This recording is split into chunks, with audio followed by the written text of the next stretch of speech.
नमस्कार, आप देख रहे हैं हार्ट ऑफ भारत। मैं हूं दिवाकर विक्रम सिंह। एक बार फिर अमेरिका ने ईरान को तबाह कर लेने की कसम खाई है और ईरान ने भी कहा है एक तरफा समझौता अब जो करवाता था और कराने की हसरत रखता था वो सारा दौर खत्म हो चुका है। ये ईरान की तरफ से है। मतलब अमेरिका सोचे कि वो अपने हिसाब से किसी देश पर आक्रमण करे और उस देश पर ये दबाव भी बनाए कि जैसा वो कह रहा है, अर्थात अमेरिका जैसा कह रहा है वैसा ही समझौता भी किया जाए। तो अब ये नहीं होने वाला। ईरान ऐसा इसलिए कह रहा है क्योंकि ईरान पिछले 6 महीने में अमेरिका को और इजराइल को और साथ ही साथ गल्फ के वो देश जो अमेरिका के साथी हैं उन सबको ये दिखा रहा है, बता रहा है, जता रहा है कि वो उन्हें पूरी तरह तबाह तो नहीं कर सकता, लेकिन अगर ईरान पर हमला किया गया तो इन देशों के स्थितियों, परिस्थितियों और उनके हित पर बड़ा हमला कर सकता है, उनकी नाक में दम कर सकता है। अमेरिका को यही परेशानी है कि वो हर बार एक बड़े आक्रमण के जरिए ईरान को झुका देना चाहता है और ईरान पिटता तो है लेकिन अपने रेजिस्टेंस को इस तरीके से वो मेंटेन कर रहा है, ये डोनाल्ड ट्रंप के लिए खींचने वाला विषय बन गया है। वो झुझला चुके हैं, वो करें तो क्या करें। और जिस तरीके से अमेरिका के सेंट्रल कमांड और उनका 5वां से 7वां बेड़ा एक्टिव है, पूरे ईरान को चारों तरफ से घेरे हुए है, एक के बाद एक इतने बड़े हमले हो रहे हैं, लेकिन ईरान हमलों के कुछ ही घंटों के भीतर अमेरिका के हितों और उसके एस्टैब्लिशमेंट्स पर, जो कि ईरान के इर्द गिर्द गल्फ के देश हैं वहां पर एस्टैब्लिश है, उन सबको हिट कर देता है और बड़ा हिट करता है। लेकिन इसके मायने ये नहीं कि ईरान इस युद्ध में अमेरिका का प्रतिकार भी कर ले रहा है, ईरान युद्ध जीत भी जाएगा, ईरान अमेरिका को झुका भी देगा। हॉर्मुज स्ट्रेट पर जहां वो जबरन कब्जा किए हुए हैं वो कब्जा भी बरकरार रखेगा, जबरन वसूली करेगा और ये परंपरा ईरान मनमानी अपने लिए करता रहेगा और अमेरिका मजबूर होकर के देखता रहेगा। सच जानिए, हम लोग जब भी ये व्याख्या करते हैं तो 3-4 बातें कहते हैं। विश्व युद्ध हो जाएगा, अमेरिका बुरी तरीके से पिट रहा है, ईरान की ताकत का उसने मिसकैलकुलेशन किया, ये सब एकटांगी बातें हैं। अमेरिका ने कैलकुलेशन किया था कि ईरान की ताकत है, लेकिन अमेरिका ने ये कैलकुलेशन नहीं किया था कि हॉर्मुज स्ट्रेट पर जो वो बंदिशें लगा रहा है और जो एक तरफा रोक लगाने की उसकी कोशिशें कारगर हुई हैं वो काफी दिनों तक चलेंगी। अर्थात वो किसी को पास होना या एंट्री करना जहाजों का ईरान करेगा तो वो अंतिम अस्त्र के रूप में इस तरह का इस्तेमाल करेगा, इस तरह की व्यवस्था लाएगा, लेकिन वो इसको लंबे समय तक संभाल के नहीं रख पाएगा और अमेरिका अपनी ताकत के जरिए ईरान की इस ताकत को खत्म करेगा और ईरान की मोनोपोली समाप्त हो जाएगी। यही नहीं कर पाया ईरान, और जब ये ईरान नहीं कर पाया तो उसके कारण अमेरिका झुझला गया है, क्योंकि इसके जरिए अमेरिका की जो कोशिशें ईरान में चल रही हैं, ईरान के एस्टैब्लिशमेंट को बदलने के लिए, बचे हुए नेतृत्वकर्ताओं को मारने के लिए, एलिमिनेट करने के लिए, सत्ता परिवर्तन के लिए, ईरान में वहां के तेल भंडारों पर कब्जा करके उसका अपने हिसाब से दोहन करने के लिए, युद्ध में जो नुकसान हुआ है उसकी भरपाई करने के लिए, ईरान पर अपने हिसाब से सारी बंदिशें ठोकने के लिए, सारे टैरिफ्स लगाने के लिए, अगर व्यापार की स्थिति शुरू हुई और फिर तो उस पर व्यापार पर रोक है। हालांकि जो समझौता हुआ, उस समझौता क्या हुआ, वो MOU हुआ था, MOU, वो 60 दिन के बाद समझौता होता, वो स्थिति आनी ही नहीं। और मैं बराबर ये वीडियो में कह रहा हूँ जब भी मैं बनाता हूँ कि इनका इस तरह से समझौता हो ही नहीं सकता। कब तक? जब तक यूक्रेन और रूस के युद्ध का कोई हिसाब किताब नहीं हो जाता, वो एक फाइनल स्टेज में नहीं पहुंच जाता, क्योंकि ईरान अपनी ताकत पर अमेरिका से नहीं डर रहा है। ईरान के सैनिक बहुत अच्छी रणनीति तो अपना रहे हैं, मिनिमम रेजिस्टेंस का पावर वो मेंटेन कर रहे हैं, लेकिन उनको ज़्यादातर सप्लाई और जो जानकारी है जो सैटेलाइट के माध्यम से, वो सब कुछ चीन और रूस के जरिए मिल रही है। और अमेरिका इसीलिए खींचा हुआ है, इसलिए वो झुंझला रहा है। अब जो ताज़ा हमले हो रहे हैं उस पर डोनाल्ड ट्रंप कितनी बातें कह रहे हैं, इसको भी बात कर लिया जाए। वो कहते हैं कि 1000 मिसाइलें ईरान की ओर लॉक्ड हैं, और अगर डोनाल्ड ट्रंप जैसा कहते हैं अगर उनकी हत्या की गई तो ये मिसाइलें ईरान को नष्ट कर देंगी। सवाल है कि 1000 मिसाइलों का क्या मतलब है?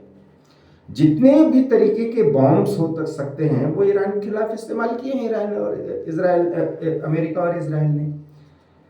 तो क्या बताना चाहते हैं? बताना ये चाहते हैं कि परमाणु युद्ध हो सकता है।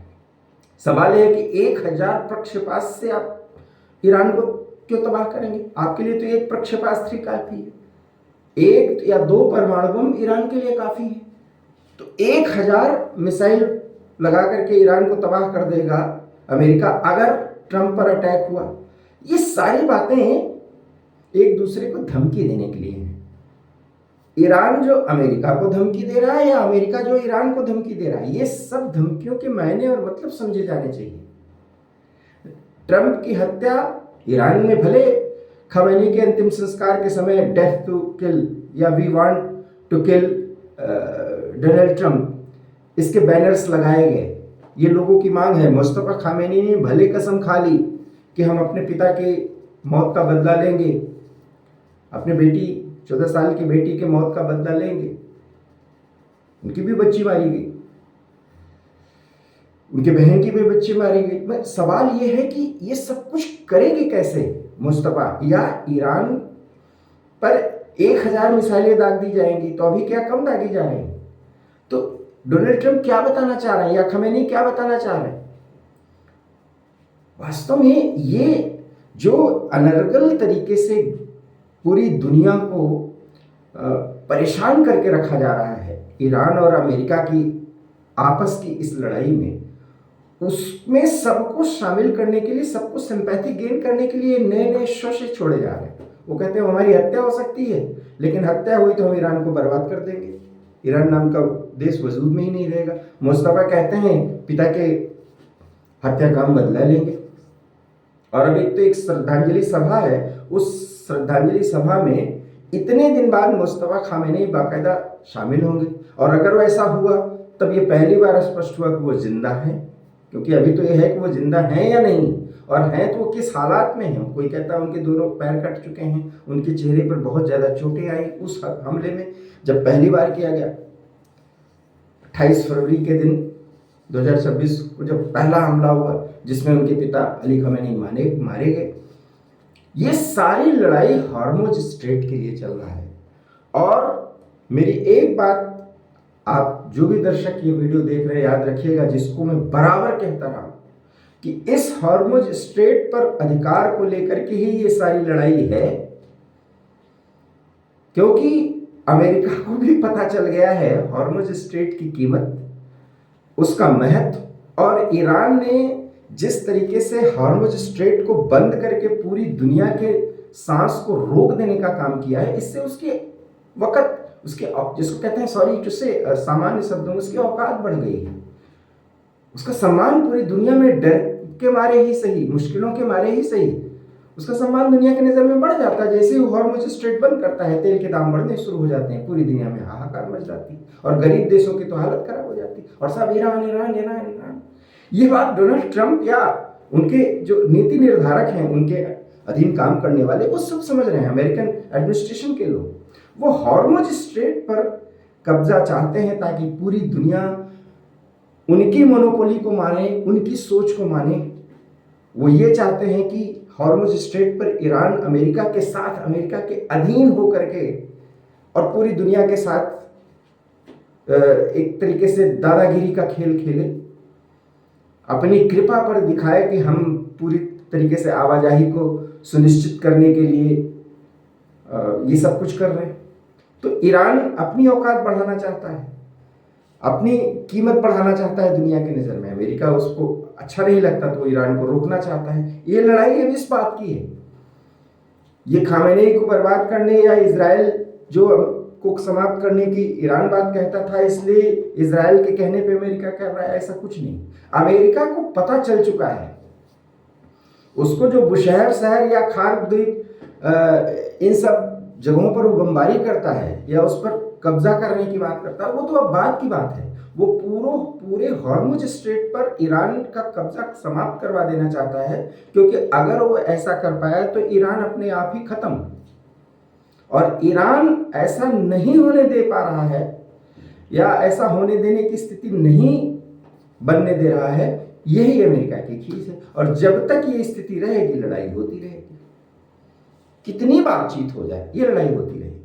और दूसरी बात जो मैं कहता हूं, ईरान और अमेरिका एक दिन मिल करके पूरी दुनिया से इस तरीके से अनधिकृत तरीके से हॉर्मुज स्ट्रेट में वसूली का काम करेंगे, ये भी समय आने वाला है। इनके समझौते का मुख्य बिंदु यही हो जाएगा। और इसलिए ईरान की तरफदारी करना या अमेरिका की तरफदारी करना, ये दोनों बेवकूफाना बातें हैं। अगर इस तरह से कोई विद्वान या विश्लेषक एनालिसिस करता है तो गलत है। सच ये है कि इस पूरे वैश्विक वातावरण में जिस तरीके से ये दोनों देश और इनके साथ जुड़ने वाले वो देश जो इनके सहयोगी व सहायक हैं, या वो प्रॉक्सीज, ये एलिमिनेट किए जाएं या बहुत हद तक ये सीमित किए जाएं, चाहे ईरान हो और चाहे अमेरिका। ऐसा नहीं है, अमेरिका पे भी इस तरह से नैतिक दबाव बनाया जा सकता है उसकी, ताकि उसकी कीमत और उसकी ताकत घटे। लेकिन अमेरिका की बुराई करके ये नहीं कि ईरान लड़ाई लड़ रहा है तो हम उसकी बड़ी तारीफ करें। इस पूरी दुनिया में अशांति का बीज अगर बो रहा है समय समय पर, तो उसमें अमेरिका के साथ ईरान भी है। इसलिए ये दोनों लड़ भिड़ करके अपने अपने स्थिति को अपने आप तबाह कर रहे हैं। अदरवाइज मत लीजिएगा, ये भी सही ही हो रहा है। और इन परिस्थितियों में जो इनकी तरफ से बातें आ रही हैं, जैसे उन्होंने कहा कि 1000 मिसाइलें ईरान पर दाग दी जाएंगी, तो 1000 से क्या कम दागे हैं? सीधे कहिए ना, परमाणु बम छोड़ा जाएगा। और परमाणु बम के लिए 1000 मिसाइलों की क्या जरूरत है? यह ईरान ये कहता है कि हम बदला लेके रहेंगे, डोनाल्ड ट्रंप से बदला लेंगे। तो डोनाल्ड ट्रंप की वास्तव में अगर हत्या हुई तो इतना तो तय है कि फिर ईरान जो वर्तमान स्थिति में वो नहीं रह पाएगा। लेकिन अमेरिका उतना ताकतवर बना रहेगा, इसमें भी संदेह है, क्योंकि बहुत कुछ अमेरिका भी खो देगा। तो एकांगी व्याख्याएं हो रही हैं।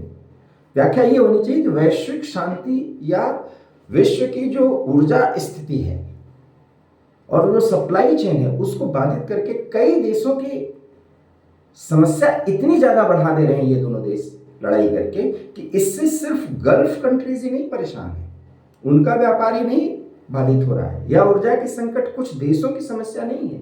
गरीब से गरीब देश, उनकी हालत बदतर हो जा रही है। वहां के लोग बहुत मजबूरी में महंगाई बढ़ने या और समस्या आने के कारण जीने को मजबूर है। इसलिए ईरान की और अमेरिका की सीमाएं पूरी दुनिया के देश इकट्ठे होकर के निर्धारित करें और इन पर दबाव बनाएं, समय की ये मांग है। न कि ये कि अमेरिका ही साम्राज्यवादी है या ईरान इतनी मुश्किलों के बावजूद एक बड़ी ताकत से लड़ाई लड़ रहा है, इसलिए हमें ईरान का सहयोग करना चाहिए। और ये दोनों देशों की तरफ से जो गीदड़ भपकियां आ रही हैं और दोनों एक दूसरे के हितों पर बमों और मिसाइलों के माध्यम से जो चोट कर रहे हैं, इसमें बहुत ज्यादा कुछ नुकसान हुआ। कितने लोगों की हताहत होने की खबर है अभी तक लड़ाई में। ये कोई लड़ाई का बहुत ज्यादा, अमेरिका पता है 180 उनके एस्टेब्लिशमेंट पर हमला कर दिया, सैनिक प्रतिष्ठानों में, तो कितने लोग मार दिए गए। वास्तव में जमीन के भीतर या किसी के परिक्षेत्र में घुसने की स्थिति ईरान की तो खैर कतई हो ही नहीं सकती, क्योंकि अमेरिका अपने देश से, अपनी सीमाओं से बहुत दूर आकर के लड़ाई लड़ा और ईरान को पूरी तरीके से घेर लेने के बावजूद सिर्फ 1 से 2 घंटे के अंदर ईरान के किसी भी क्षेत्र में सैनिक अमेरिका उतार रहा है, लेकिन अमेरिका सैनिक नहीं उतारने की स्थिति बना पा रहा है, क्योंकि दोनों जानते हैं कि उनकी सीमाएं क्या हैं। दोनों बहुत बुरी तरीके से फंसे हुए हैं, ठीक वैसे जैसे रूस और यूक्रेन उलझे हुए हैं। और जब तक वो उलझे रहेंगे तब तक ईरान और अमेरिका का युद्ध नहीं खत्म होगा। शायद इस नज़रिए से लोग इस पूरे संघर्ष को नहीं देख पा रहे हैं, इसलिए ईरान या अमेरिका की झुंझलाहट में या तो वो तारीफ करते हैं या बुराई करते हैं। सच ये है कि इन दोनों के ईगो की लड़ाई में पूरी दुनिया की शांति और उसका विकास पूरी तरीके से बाधित हो रहा है। हमारा वीडियो कैसा लगा प्लीज़ इसे लाइक कीजिए, शेयर कीजिए। अच्छा लगा हो तो हमारे चैनल हार्ट लव भारत को सब्सक्राइब कीजिए। बहुत बहुत धन्यवाद। नमस्कार।